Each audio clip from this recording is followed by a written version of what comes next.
This is Darwin and the Deep Ones, Anthropological and Evolutionary Anxiety. We've already actually touched on this just a little bit. Some derivatives I can way us through some of this stuff. My first paragraph. In the early 20th century, there was pervasive misunderstanding and misappropriation of evolution in popular culture, but also in the scientific and academic establishment, as we've seen. Fred mentioned Hegel. This is a plate from Hegel's books. Showing how evolutionary theory was intertwined with racialist anthropology in the 19th century. We have a chart here of all of human evolution, including all of the, quote, races, right, from baboons at the bottom to ancient Greeks at the top, right? And of course, we know this is nonsense today. As Fred said, there really is no biological basis to race. It's a social construct. But this was a big thing in the 19th century and early 20th century. It was used to justify colonialism, the eugenics movement, and all of these things. And so it began to appear in popular culture too, and in particular anxieties related to this idea of evolution and racialist anthropology. So after all, humans are susceptible to evolution, right? You see here some of these popular culture examples, Tarzan, Jeffrey. If humans are subject to evolution, then potentially they're also subject to devolution, right? That's the threat. That's the thing we got to worry about. So that was sort of looking through the time. That didn't find its way into Victorian and modernist fiction during this period, and Lovecraft's work is obviously no exception to that. We know that Lovecraft had an avid interest in evolution and anthropology. We've already talked about that a little bit. This should be a surprise. Here she has noted that Lovecraft's chief philosophical influences were Darwin, Hegel, and Thomas Huxley. So there's another one of these figures that's in this stuff. So Lovecraft was not unique. Some of the other contemporaries were Howard, Smith, all of these guys incorporated ideas of evolution into their fiction. And it's not just the name guys. A lot of the other weird fiction writers at the time, some of the other writers on weird tales. Jonas Prida, who's a professor at Darwin, has identified what he calls weird Darwinism as one of the four major subgenres of weird tales in this first decade. We see all sorts of these kind of stories, right? Play with the ideas. So, this was in the early 20th century, people that were reading these stories as well as writing them. This is a time when people are still coming to grips with this idea of Darwinism, right? Humanity's place in the cosmos. What are we? Mankind, up until just recently, until Darwin, we're a divine creation of God, right? We're God's special snowflake. But we're not anymore. Now we're just an animal, right? We're just another animal like all the others. So that creates anxiety that's worked out and manifests and mediated through popular culture. Right? So a lot of this evolutionary tension is it falls under the rubric of what literary theorist Jeffrey calls anthropological anxiety. And she says that she's really talking more about physical anthropology as opposed to the ethnography and folklore we were going to say earlier. Richter's research, this is a great book. It's called Literature After Darwin, came out in 2011. And she looks at Darwinist and evolutionary theory and how it manifests in literature. But in particular, she really looks at popular culture, not just literary fiction. So she's looking at guys like H.R. Haggard, and Kipling, and Arthur Conan Doyle, and Poe, and who was actually writing before Darwin, still has some of these ideas. H.G. Wells, Burroughs, all of these people that were part of that pop culture zeitgeist of that period of Lovecraft and the other tales writers were drawing on. So, at the heart of evolutionary theory is the ultimate question of human nature. Huxley, mentioned earlier, the way he phrased it is the ascertainment of the place in which man occupies in nature and of his relation to the universe of things. So for Richter and her model, it's the cultural consequences of the answer to that question that she's looking at. And that's the focus of her anthropological anxiety model. So let's talk about that a little bit, anthropological anxiety. What she does, she identifies four major tropes that tend to appear in all of this popular fiction during that period that are But it can simplify this idea of anthropological anxiety. So the first of these is regression, degeneration. And this is the fear of devolution, biological or cultural regression or degeneration. Atavistic individuals that throwbacks, this kind of idea.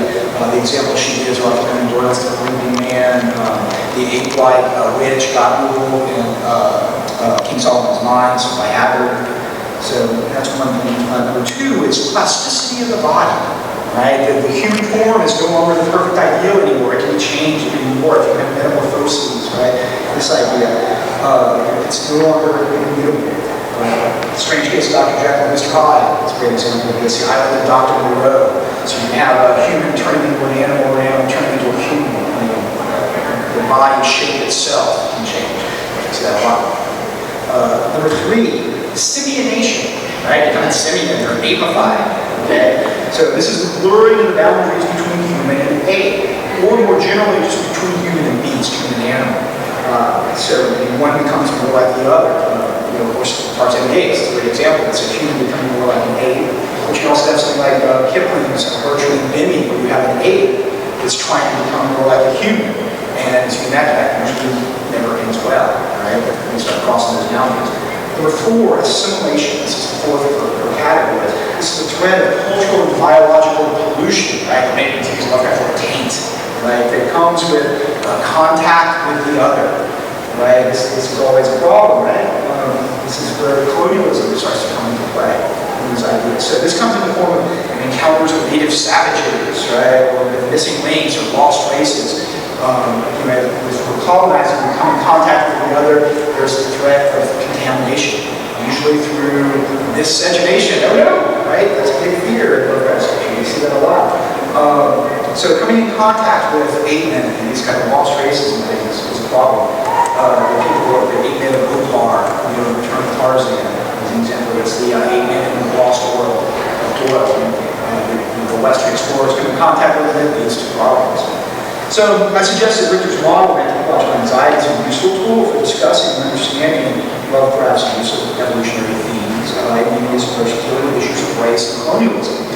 So we're going to briefly look at a few stories here, very superficially, to apply this model to them.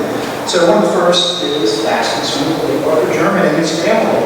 It was published in Wolverine in 1920, reprinted in Weird Tales a few years later as The White Ape. Kind of a spoilerific title, expect that one. But the story is basically the genealogical history of an aristocrat, Jermyn, and his family. His 18th century ancestor, Sir Wade Jermyn, was an explorer in Africa. He claimed to have discovered a lost city in the Congo, burrows like theme here, right?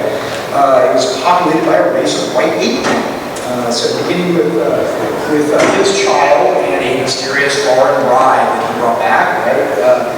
Arthur's ancestors in his family tree, they sort of have problems. They have deformities, physical deformities, mental issues, right? And Arthur himself was even more apish than his forebears, right? So it's not just disappearing through time, it actually starts getting worse through time.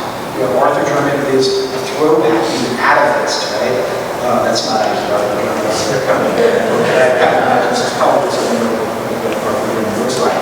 So Arthur Jermyn begins researching his family, he discovers the truth, he actually tries to find the lost city, the story, right? So, he has somebody similar, his mummified white ape, he finds out it's got a locket on it, so he realizes, oh no, that he is one of them, right? He's descended from this ape woman, right?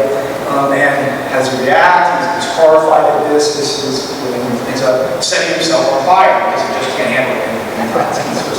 So in this story, we've got those two characters' primary categories of anthropological anxiety.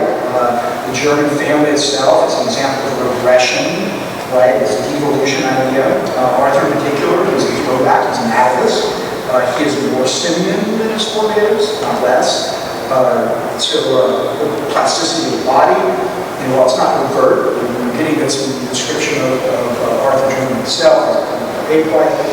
Simulation is pretty obvious here. This is that blurring of the line, not just with the ape men in the jungle, but in the fact that Sir Wade tries to make this ape woman more human. He brings her back to England and makes her his wife and has to have a family with her. So again, it's crossing, blurring and crossing that line between human and animal. And of course, the big one here is the danger of assimilation that comes through contact with the other and miscegenation. Right? That's our big problem. So the regression in the family is a direct result of Sir Wade falling into that dreaded colonialist trap of going native, right? It's going native, right? Miscegenation leads to regression and ultimate destruction of those descendants. But it also pictures the threats to entire human race, right, with evolution. If this paint were to spread, over the generations and get beyond this family line, we all have problems, right? So that's the real horror to Lovecraft. And presumably to many of his readers as well.